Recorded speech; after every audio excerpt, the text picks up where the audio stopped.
ഇതൊന്നും ദൈവം അറിയുന്നില്ലല്ലോ, കാണുന്നില്ലല്ലോ എന്ന് ചിന്തിക്കുമ്പോഴൊക്കെ അതെല്ലാം ദൈവം കാണുന്നുണ്ട്.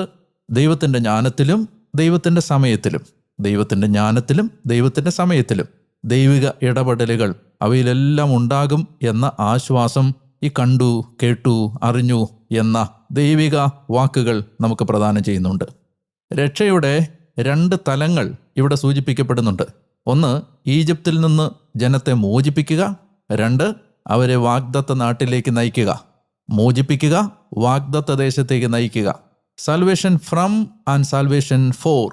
വളരെ പ്രധാനപ്പെട്ട ഒരു ദിശാബോധം ഈ നിമിഷം മുതൽ വചനവായനയിൽ നാം രൂപപ്പെടുത്തേണ്ടതുണ്ട്.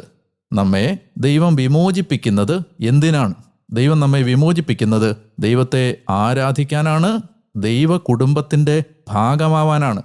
ഉൽപ്പത്തിയിൽ നിങ്ങൾ ഓർക്കുന്നുണ്ടെന്ന് വിചാരിക്കുന്നു, നമ്മൾ കണ്ടതാണ് സൃഷ്ടി വിവരണം